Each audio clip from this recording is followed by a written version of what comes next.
start. Start. Good evening, I'm Malika Tiwari and I'll be sharing a PPT on compliance of the Code on Wages. So, the Code on Wages 2019 is a code passed by the Parliament of India on July 23, 2019, which replaces four existing labor laws, which is Payment of Wages Act 1936, Minimum Wages Act 1948, Payment of Bonus Act 1965, and the Equal Remuneration Act 1976. The main purpose of enacting this code is to universally regulate the provisions for minimum wages and to ensure a well timed payment of minimum wages for all workers. This code is applicable to all workers in the organized as well as unorganized sector. The provision of the code covers employers and employees of all sectors except the members of the armed forces of the Union and apprentices engaged under the Apprentices Act 1961. The definitions are the terms which have been simplified under the code, which will lead to better execution and compliance and less confusion. So, as per the Code on Wages 2019, wages means all remuneration. It includes salary, allowance, or any other component expressed in monetary terms, which is payable to a person employed or given in respect of his work done. The definition also includes basic pay, dearness allowance, and retaining allowance. So, what's not included in the wages?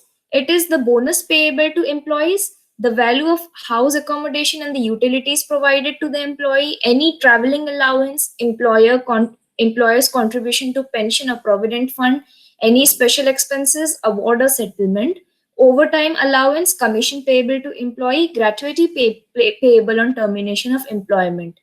All these exceptions which I just mentioned, an employer cannot say to the employee that I'll be deducting your wages because I provided them.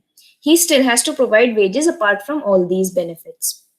These specified exclusions may not exceed 60% of all remuneration, and if exceeding that amount, in that case, it can be deemed as remuneration and thus will be considered as wages. That is the only exception wherein he can deduct the wages. So, as per the code, an employee means any person other than an apprentice, as I mentioned previously, that's an exception.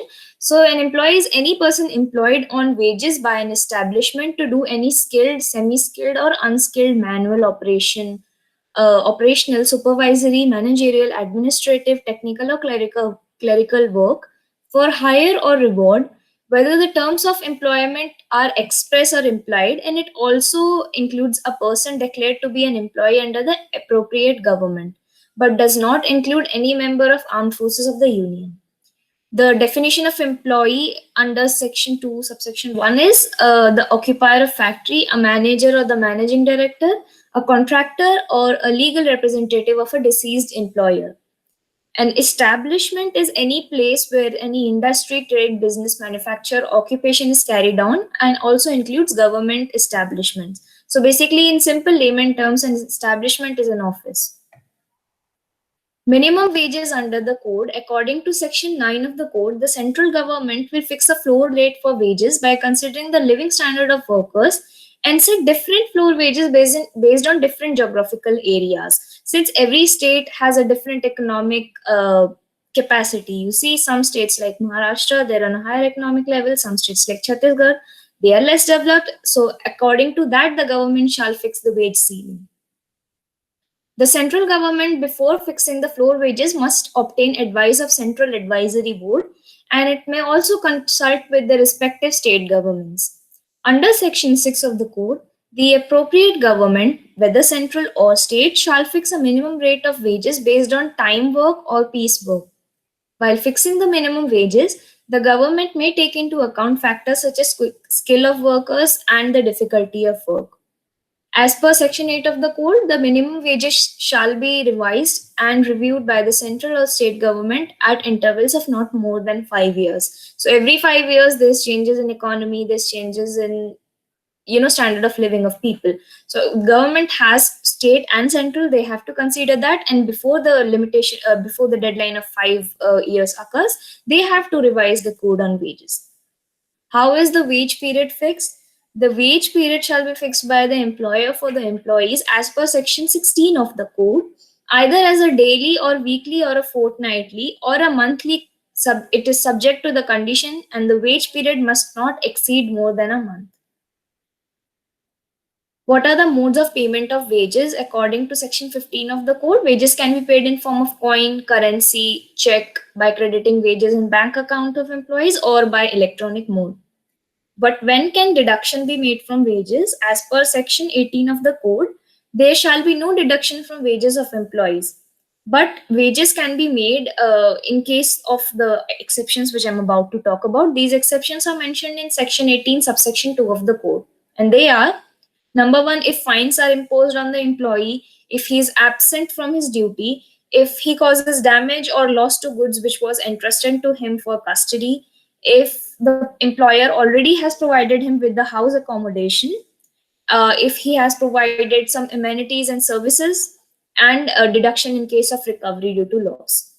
These deductions, however, should not exceed more than 50% of the employee's wage.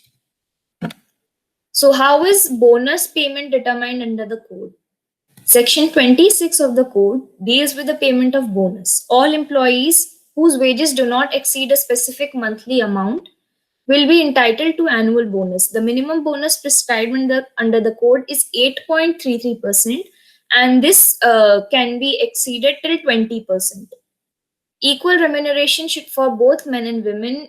Promoting gender equality, the section 3 of the code prohibits discrimination based on gender. As per this section, the employer shall not reduce the wage of any employee or make any discrimination based on the ground of sex while recruiting employees. Claims under the code and procedure. Section 45, subsection 1, as per the section, appropriate government may by notification appoint one or more authorities not below the rank of a gazetted officer to hear and determine the claims which arises under the provision of this code. As per section 45, subsection 4, any application before authority for claim referred as in section 1 may be filed by employee concerned or any trade union registered under the Trade Union Act of 1926, of which the employee should be a member, or the inspector cum facilitator. As per section 45, subsection 6, to protect the interest of workers, limitation period has been raised to 3 years for filing claim for minimum wages, bonus, equal remuneration, and etc. As per section 45, subsection 7, the authority appointed under subsection 1, which is gazetted officer, and the appellate authority appointed under subsection 1 of section 49, they shall have the powers of civil court under the Civil Procedure Code 1908. So, who is an inspector cum facilitator? As per section 51 of the code, there shall be an inspector cum facilitator. They are public servants appointed by the government. He may advise to the employers and workers related to compliance with the provisions of this code. He has the power to inspect any establishment. He can also make search, seizure, or can take copies of register, record wages or notices. He can notify the appropriate government about defects or abuses in an establishment. Web-based inspection. Section 51, subsection 2 of the code facilitates for a generation of a web-based inspection and calling for information related to inspection under this code electronically to increase transparency in execution of the code. Such measures taken by the code are extremely useful, especially during the current COVID-19 era. Revamped provision for offences and penalties. What changes has this 2019 code brought? So the code has provided an impetus for trade unions by allowing a registered trade union to make complaints for offences under the code, as I've mentioned before. The code provides for graded penalty system for conventions under the provisions of the code. Unlike the provisions under the Minimum Wages Act and the Payment of Bonus Act, which provides for punishment of imprisonment up to 6 months, under the Wages Code, the penal consequences are relatively lenient and they only include punishment with fine. However, in case of second conviction, there can be imprisonment. I shall talk about it in later slide, wherein I'll be talking about the penalties and punishments. The quantum of fines for contraventions under the code has seen a significant increase. This is because they are not being imprisoned, so they've increased the quantum of fines. Additionally, the offenses of non-maintenance and improper maintenance of records and registers in establishment are punishable only with a fine. Under the code, the inspector cum facilitator is required to afford an opportunity to the employer before initiating prosecution proceedings or in cases of first contraventions. This window will benefit contraventions which are non-intentional or due to genuine lack of information on the part of the employer.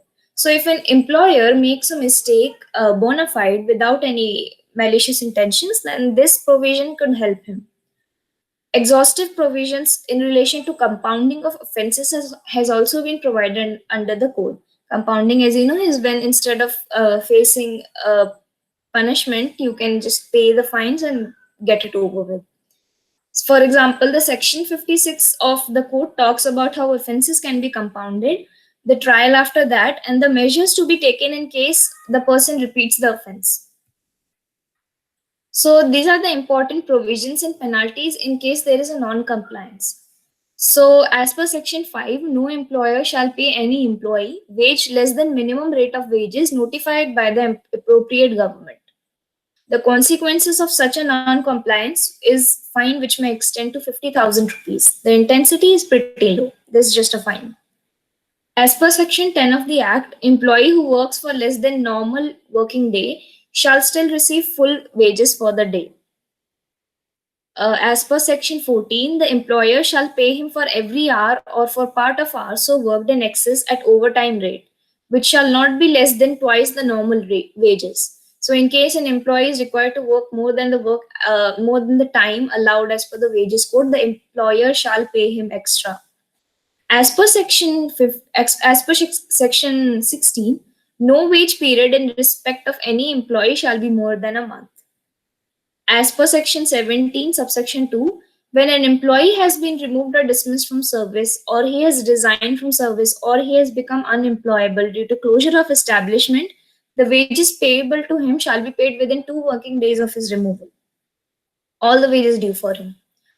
As per section 26, subsection 1, an annual minimum bonus has to be paid. It is calculated at the rate of 8 and 1/3% of wages earned by employee or 100 rupees, whichever is more. As per section 39, subsection 1, all amounts payable to an employee by way of bonus under this code shall be paid by crediting it in the bank account of the employee by his employer within a period of 8 months from the close of accounting year. So the time limit or deadline for a due bonus is 8 months.